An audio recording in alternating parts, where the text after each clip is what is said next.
Aminado ang pamunuan ng Bilibid na may sabwatan sa pagitan ng kanilang mga tauhan at ng mga preso para maipasok ang mga kontrabandong nakumpiska noong isang araw. Tukoy na ng NBP ang mga inmate na nagmamayari ng mga nakumpiskang gamit at posible silang masampahan ng mga kasong kriminal. Balita hatid ni Ivan Mayrina.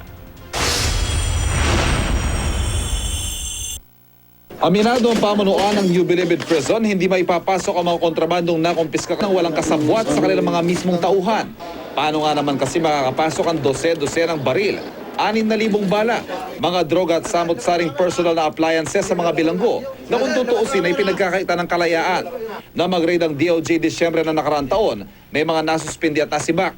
May mananagot din daw sa mga nagpalusot ng mga kontrabandong nakumpiska. May kunaiban siya, di ba? Ako, I agree with that na may nangyayaring kunaiban. No? Pero na rin tayo mga napakilan ng kaso, may mga nasuspindi na rin, ito may mga nag-dismiss na rin, no? Isa sa ilalim daw sa rotation ng mga gwardya na maaaring napalapit na raw sa kanilang mga binabantayan. Hindi pa pinapangalanan ng NBP kung sino-sino mga inmate na nagmamayari ng mga kumpiskadong gamit at nag-uukupa ng magagarmong kubol habang patuloy pa raw ang investigasyon. Pero tukoy na raw nila mga ito at sasailalim sa Board of Discipline at posibleng masampahan pa ng kasong kriminal. Dahil sa tila humupa daw ang tensyon sa pagitan ng mga inmate.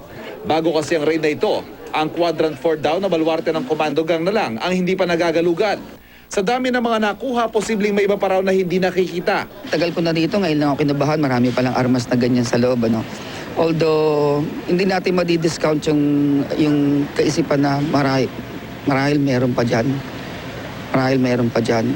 At ang masasabi nga natin, itong maraming ito, palagay ko ito na yung last na pinakamarami. Marami pa yan, marami pang susunod, no? Hindi lang natin mailatag na yan sa Opo. kasi ayaw naman natin ma-preempt yung mga activity gagawin pa natin.